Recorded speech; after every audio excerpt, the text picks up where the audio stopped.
አሰላሙ አለይኩም ወራህመቱላሂ ወበረካቱ የተወደዳችሁ እንዴት ቆያችሁን የመስከረም 7 2018 ዓመተ ልደት ሚንበር ኸበር ጀመረ የዕለቱ ሚንበር ኸበር እየመራው ፋይዛ መሐመድ ከናንተ ከተመልካቾች ጋር ቆያለሁ እስከ ፍጻሜው አብራችሁን እንድትዘልቁ በአክብሮት እየጋበዝኩ ለዕለቱ ከያዝናቸው ጉዳዮች መካከል አበይቱን አስቀድማለሁ ኢትዮጵያ በሯ ተዘግቶ የጂኦግራፊ እስረኛ ሆና ለዘላለም ልትቀጥል አትችልም ሲሉ ጠቅላይ ሚኒስትር አብይ አህመድ ተናገሩ።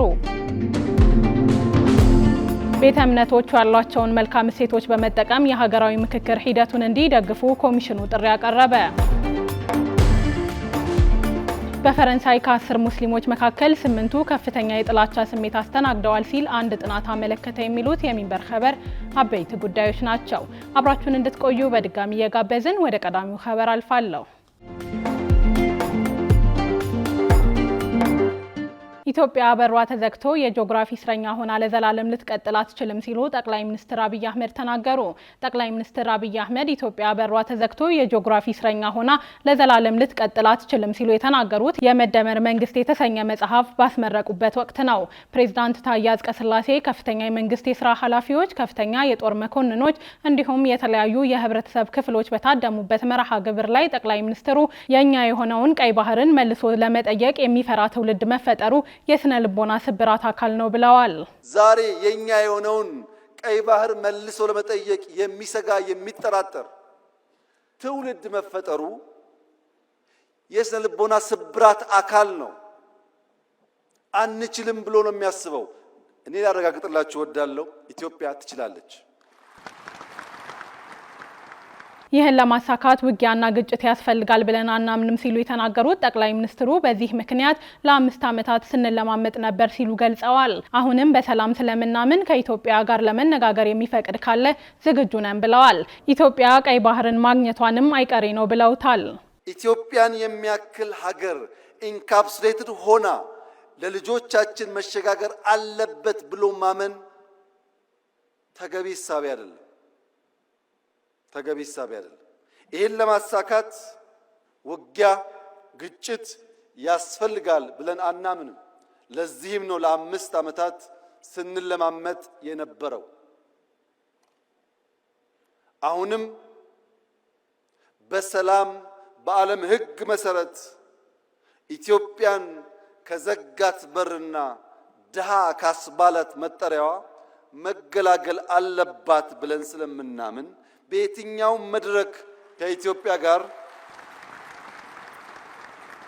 በሰላማዊ መንገድ ለመነጋገር የሚፈቅድ አካል ካለ እጃችን ከምን ጊዜውም በላይ የተዘረጋ ነው። ነገር ግን ኢትዮጵያ የጂኦግራፊ እስረኛ ሆኗ ለዘላለም ትኖራለች ብሎ የሚያስብ ኢትዮጵያዊ ካለ እርሱ የሞተ ነው። ሰላም ታስቀድማለች፣ ደህንነትን ትፋለማለች፣ መውጫ መግቢያ በሯን ታበጃለች።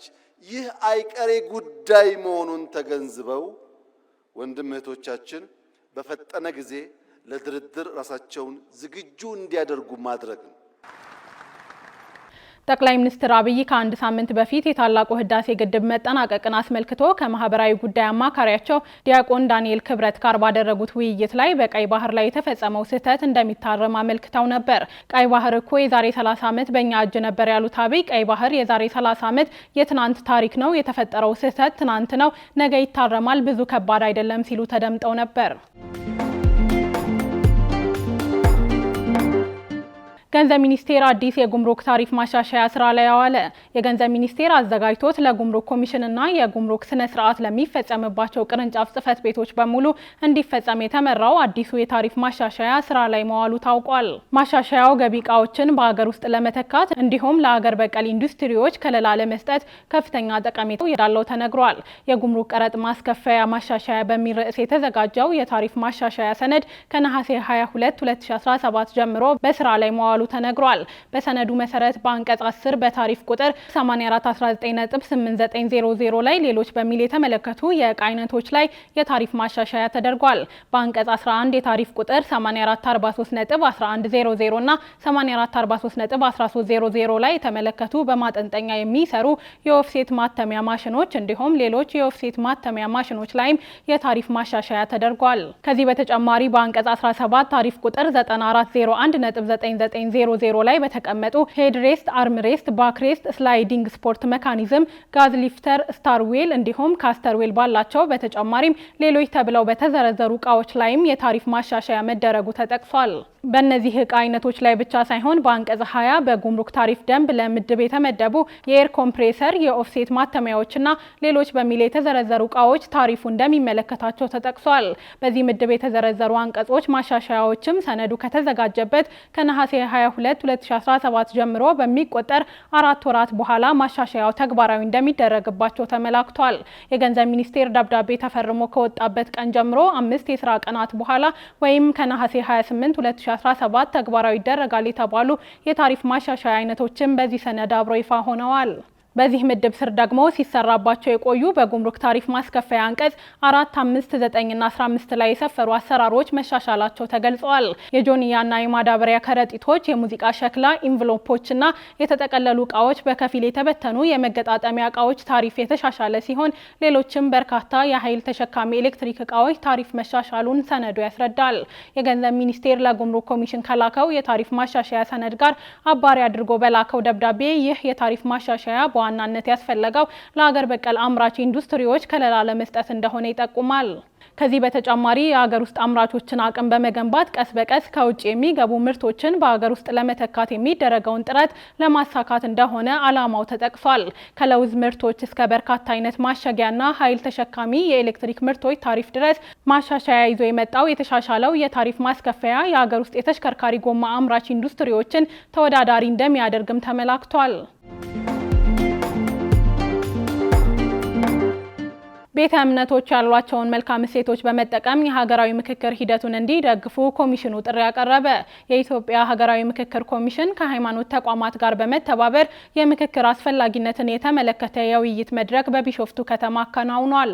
መስከረም 6 2017 በተካሄደው መድረክ ላይ በንግግር የከፈቱት የኮሚሽኑ ኮሚሽነር ሙሉጌታ አጎ ኮሚሽኑ ሁሉም ሃይማኖቶች በምክክሩ ሂደት የሚሳተፉበትን አሰራር በስነ ዘዴው አካቶ እየተንቀሳቀሰ እንደሚገኝ ገልጸዋል። ለምክክሩ ስኬት የሃይማኖት ተቋማት ሚና ከፍተኛ መሆኑን የጠቆሙት ኮሚሽነሩ በእስካሁኑ ሂደት የነበረውን የተቋማቱን ተሳትፎ በበጎ አንስተዋል።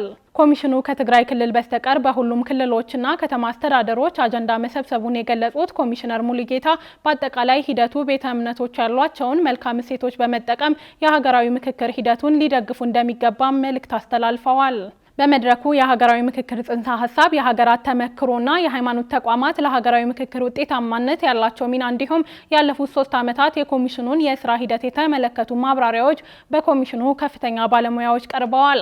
የመድረኩ ተሳታፊዎች በሀገራዊ ምክክር ሂደቱ ላይ ያላቸውን ተሳትፎና ለምክክሩ ፍሬያማነት በቀጣይ ጊዜያት መወጣት ስለሚገባቸው ኃላፊነት የቡድን ውይይት በማድረግ ለመድረኩ ምክረ ሀሳቦቻቸውን አቅርበዋል። ምክትል ዋና ኮሚሽነር ሂሩት ገብረስላሴ በመድረኩ መዝጊያ ላይ ባደረጉት ንግግር የምክክርን አስፈላጊነት በተመለከተ የሃይማኖት ተቋማት እንደ እምነቶቻቸው አስተምህሮ ለማህበረሰቡ ግንዛቤ እንዲፈጥሩም ጥሪ አቅርበዋል። የኢትዮጵያ እስልምና ጉዳዮች ጠቅላይ ምክር ቤት በሀገራዊ ምክክር የኢትዮጵያ ሙስሊሞችን የተመለከቱ 9 አጀንዳዎችን ማቅረቡ ይታወቃል።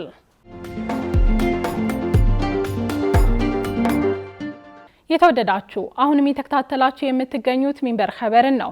አብራችሁን ስላላችሁ ደስ ይለናል። ለሚንበር ኸበር ጥቆማ ወይም አስተያየት ካላችሁ በአጭር የስልክ ቁጥር 9282 ላይ ብትልኩልን አጣርተን መልሰን ለእናንተው እናቀርባለን። የሚቀናችሁ ማህበራዊ ሚዲያ ከሆነ በሁሉም አማራጮች @ሚንበር ቲቪ ብላችሁ ብትፈልጉን ታገኙናላችሁ። ድረገጻችንን www.minbertv.comን ብትጎበኙ ደግሞ አዳዲስ መረጃ ታገኛላችሁ። አሁን ደግሞ የዕለቱን አብይ ጉዳይና አስታውሳችሁና እንመለስ። ኢትዮጵያ በሯ ተዘግቶ የጂኦግራፊ እስረኛ ሆና ለዘላለም ልትቀጥል አትችልም ሲሉ ጠቅላይ ሚኒስትር አብይ አህመድ ተናገሩ። አሁንም በሰላም ስለምናምን ከኢትዮጵያ ጋር ለመነጋገር የሚፈቅድ ካለ ዝግጁ ነን ብለዋል። ከቆይታ በኋላ በፈረንሳይ ከ10 ሙስሊሞች መካከል 8ቱ ከፍተኛ የጥላቻ ስሜት አስተናግደዋል ሲል አንድ ጥናት አመልክቷል። እንመለስበታለን። ይጠብቁን። የተባበሩት መንግስታት ድርጅት ያወጣውን የጋዛ ሪፖርት ተከትሎ የእንግሊዝ መንግስት የእስራኤልን የዘር ማጥፋት ወንጀል እንዲከላከልና ቅጣት እንዲጥል ተጠየቀ። ዓለም አቀፉ የሰብአዊ መብቶች ተከራካሪ አምነስቲ ኢንተርናሽናል የተባበሩት መንግስታት ድርጅት ያወጣውን የጋዛ ሪፖርት ተከትሎ የእንግሊዝ መንግስት የእስራኤልን የዘር ማጥፋት ወንጀል እንዲከላከልና ቅጣት እንዲጥል ጠይቋል። የአምነስቲ ኢንተርናሽናል ጥያቄ የመጣው የተባበሩት መንግስታት ድርጅት መርማሪ ኮሚሽን በትናንትናው ዕለት ባወጣው ሪፖርት እስራኤል በጋዛ የዘር ማጥፋት ወንጀል መፈጸሟን ካረጋገጠ በኋላ ነው። ድርጅቱ መቀመጫውን ላደረገበት የብሪታንያ መንግስት በትናንትናው ዕለት ባቀረበው ጥሪ እስራኤል በጋዛ የምትፈጽመውን የዘር ማጥፋት ወንጀል እንዲከላከል አሊያም በእስራኤል ላይ የቅጣት እርምጃ እንዲወስድ ጠይቋል። በአምነስቲ ኢንተርናሽናል የብሪታንያ የቀውስ ጊዜ ምላሽ ማናጀር ክርስቲያን ቤንዲክት ከመንግስታቱ ድርጅት መርማሪ ኮሚሽን ሪፖርት በኋላ ዩናይትድ ኪንግደምን ጨምሮ ሁሉም ሀገራት በዘር ማጥፋት ስምምነት መሰረት እርምጃ የመውሰድ ግልጽና አስገዳጅ ህጋዊ ግዴታ እንዳለባቸው ተናግረዋል። ሚድል ኢስት ሞኒተር እንደዘገበው የተባበሩት መንግስታት የዘር ማጥፋት ወንጀል ድንጋጌ በተባበሩት መንግስታት ድርጅት ጠቅላላ ጉባኤ እንደ አውሮፓውያኑ አቆጣጠር ታህሳስ 1948 በስራ ላይ የዋለ ስምምነት ነው። ስምምነቱ የዘር ማጥፋት ወንጀልን መከላከልና ተፈጽሞ ሲገኝ እርምጃ መውሰድን ዓላማው ያደረገ ነው። አዲሱ የኮሚሽኑ ሪፖርት የእስራኤል ባለስልጣናትና ወታደሮች በአውሮፓውያኑ 1948 በተቀመጠው የዘር ማጥፋት ብያኔ ላይ ከተገለጹት 5 የዘር ማጥፋት ድርጊቶች መካከል 4ቱ ጋዛ ውስጥ ፍልስጤማውያን ላይ መፈጸማቸውን አመልክቷል። ለዚህም ኮሚሽኑ በሪፖርቱ የዘር ማጥፋት ማሳያ ያላቸውን የተፈጸሙ ድርጊቶችን በማስረጃነት አቅርቧል። በፈረንሳይ ከ10 ሙስሊሞች መካከል 8ቱ ከፍተኛ የጥላቻ ስሜት አስተናግደዋል ሲል አንድ ጥናት አመለከተ። አህመድ አብዱራህማን ዝርዝር አለው። በፈረንሳይ ሙስሊሞችን ኢላማ ያደረጉ አድሎና የዘረኝነት ስሜት መስፋፋቱን የሚገልጽ አዲስ ጥናት ይፋ ተደርጓል። በጥናቱ ውጤት መሰረት 82 በመቶ የሚሆኑት ምላሽ ሰጪዎች በሀገሪቱ ውስጥ ሙስሊሞች ላይ ጥላቻ መንሰራፋቱን ገልጸዋል። ከምላሽ ሰጪዎቹ መካከል 81 በመቶ የሚሆኑት ጥላቻው የጨመረው ባለፈው 10 ዓመት ውስጥ ነው የሚል እምነት አላቸው። የፈረንሳይ የሕዝብ አስተያየት ተቋም በሀገሪቱ የሚኖሩ 1000 ሙስሊሞችን ናሙና ወስዶ የሰራው ጥናት የታተመው በቅርቡ የተቋቋመው በፈረንሳይ ሙስሊሞች ላይ የሚደርሰውን መድሎ በሚከታተል ተቋም ነው። ጥናቱ እንደሚያሳየው ባለፉት 5 ዓመታት ውስጥ 2/3 ማለትም 66 በመቶ የሚሆኑ ሙስሊሞች የዘረኝነት ድርጊት እንደተፈጸመባቸው ገልጸዋል።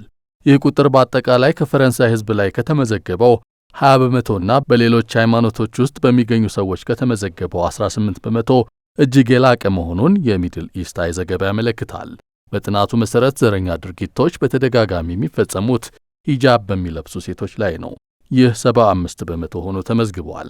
ከ25 ዓመት በታች ባሉ ወጣቶች 76 በመቶ፣ ጠንካራ ያነጋገር ቅላጼ ባላቸው ሙስሊሞች ላይ ደግሞ ከ81 በመቶ በላይ ተመዝግቧል። ከሰሃራ በታች ባሉ ተወላጆች ላይ ይህ አሃዝ 84 በመቶ ይደርሳል። በተጨማሪም በፈረንሳይ ከሚኖሩ 3 ሙስሊሞች መካከል 2ቱ የሃይማኖት አድልዎ ሰለባ እንደሆኑ ይናገራሉ። ይህ ሁኔታ በአብዛኛው የሚከሰተው ሥራ በሚፈልጉበት ጊዜ፣ በፖሊስ ቁጥጥር ስር በሚውሉበት ጊዜና መኖሪያ ቤት በሚፈልጉበት ጊዜ ነው። ገለልተኝነትን እንዲያንጸባርቁ በሚገደዱ የመንግስት አገልግሎቶች ላይ ጭምር ተለምዷዊ መድሎ እንደሚስተዋል ይፋ ያደረገው ጥናት አድራጊው በዚህም መሰረት 36 በመቶ የሚሆኑት ምላሽ ሰጪዎች በሕዝብ አስተዳዳሪዎች፣ የጤና ክብካቤ ባለሙያዎች እንዲሁም የትምህርት ቤት መምህራን አድሎ ፈጽመውብናል ማለታቸውን ገልጿል። መድሎ በጠንካራ የንግግር ቅላጼ መኖር፣ በአስቸጋሪ ሰፈሮች ውስጥ መኖር፣ ወጣት በመሆንና ሂጃብ በመልበስ ሊባባስ ይችላል።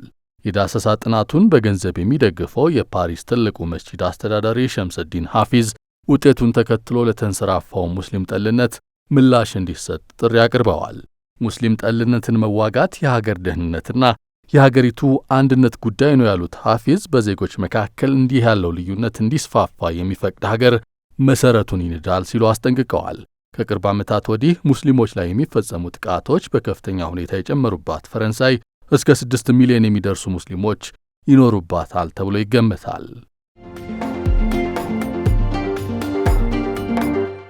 ውድ ተመልካቾች ለዛሬ ያዘጋጀነው የሚንበር ኸበር በዚሁ ተጠናቀቀ።